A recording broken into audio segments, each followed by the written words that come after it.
What's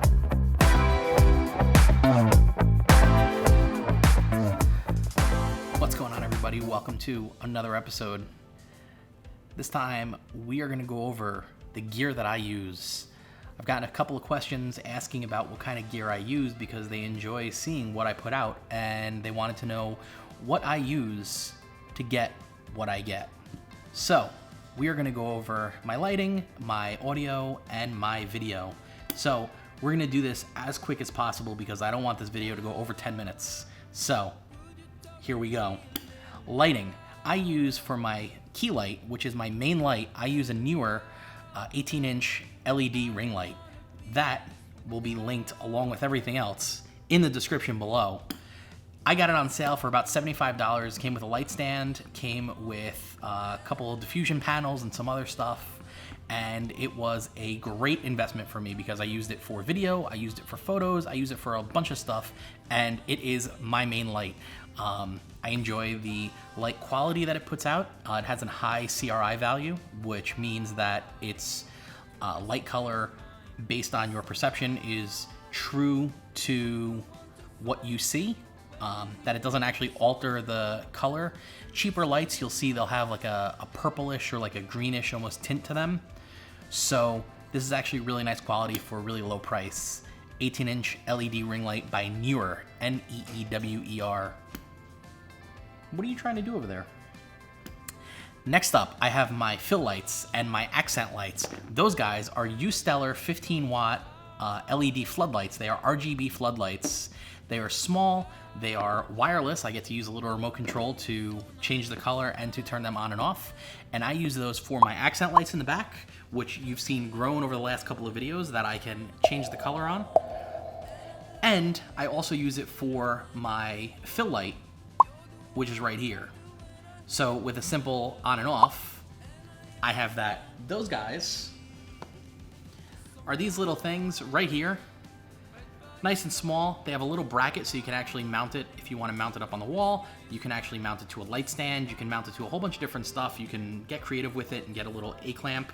If you want to put it on a shelf or if you want to put it on a table, you can kind of put it with an A-clamp and do similar things. I have mine kind of sitting wherever I have space because I don't feel like drilling into the walls and I don't want to see the wires. So that's my big thing, is that I don't want to see wires on the walls. So for this is how I have it set up. I have them just sitting on top of my couch in the back. They add a little bit of accent color, add a little bit of dynamic ability and a little bit of range and depth in the video, and gives me decent light. Up next, we have our audio. Our audio, I run through a Rode mic. It is a Rode NTG2 shotgun mic. On the camera, I have a Rode video mic. Both of those will be linked in the descriptions. So the Rode NTG2 was a big investment. I was not looking to spend a couple $100s on a microphone, but I decided that if I was going to get into this and I was going to do videos and I wanted decent quality, that I was going to have to invest some money into it. And that's what I did. I invested money into the stuff that people don't really look at first. They don't really go after first. So audio was one of the big things for me, that I wanted my audio to be good. I wanted it to be crisp. So what I did was I invested in the microphone and I invested in a recorder. The recorder that I got is a Zoom H4N Pro. And it is a great little digital audio recorder that has a bunch of different inputs. It has XLR inputs, it has auxiliary inputs, it has 1/4-inch cable inputs, a whole bunch of stuff. It also has microphones right on top. So what I do is I run my microphone with an XLR cable right into the bottom of this. I record on this, and then what I do is I sync the audio up from the camera to this. In my editing program, I delete the audio from the camera, and I replace it with the audio from the microphone right here. So, a little bit more in depth than what some people are gonna go into, and that's okay. If I get rid of this mic, right now you're only hearing me on the microphone that's on top of the camera now, and this is an aftermarket microphone. It's a Rode video mic, and it's one of their lower quality ones, and I only got it just because I wanted something that was better than the in-body microphone that's on the camera itself.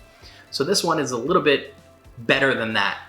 But you can still hear, well, the echo, you can still hear that it's a lot more open and not as crisp as it is with the shotgun mic.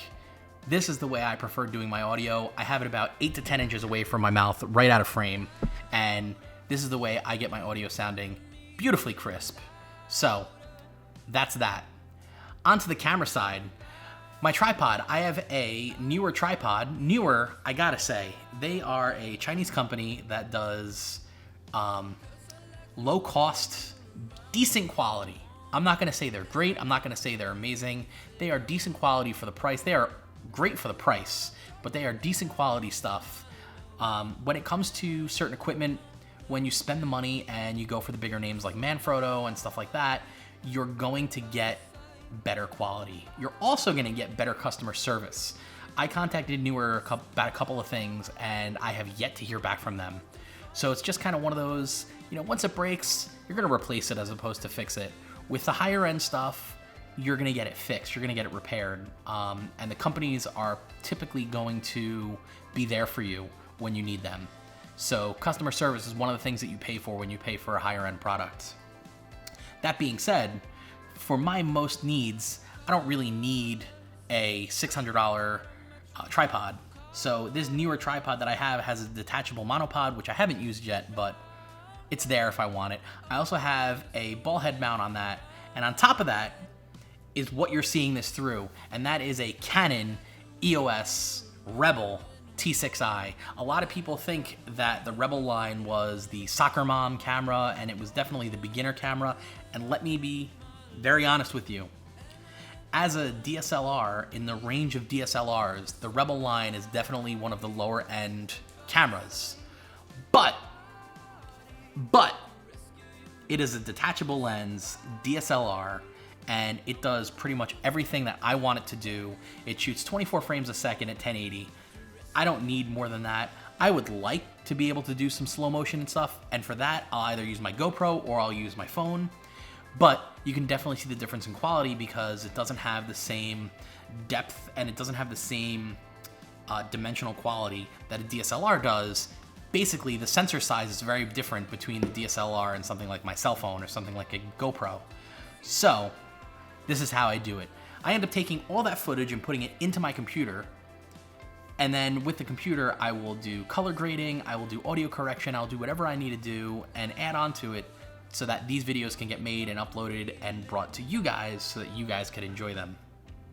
When I want to do a B-roll segment, which hopefully in this video you will see, if not, I apologize, but I'm hoping. With the B-roll stuff, most of it is shot with either my cell phone or a GoPro. I also have a handheld gimbal that I use for that. My lenses I use for depending on what I'm doing. Most of the time I have Canon lenses. They are the basic EF lenses. I don't have any L series lenses as much as I would like them. They are way too expensive, but I will get there. I am saving for them, and those are going to be my next investments, along with a newer camera. The EOS R5 was announced, and it has some amazing specs. So when that comes out, hopefully I have enough money saved by the time that comes out that I can jump on that and get that, because that camera sounds amazing. With the lenses that I use, so for the most part, for the videos, lately I've been using Rockinon. We'll go with Rockinon. I use their Cine lenses. So these are fully manual cinematography lenses. They have a follow focus. They have manual focus, manual apertures. They don't go by f-stops because they are Cine lenses. They go by t-stops. The difference between f-stop and t-stop is basically the amount of light that is allowed in. So I'm not going to go too much into detail about it. Maybe I'll do a video on lenses and how they work.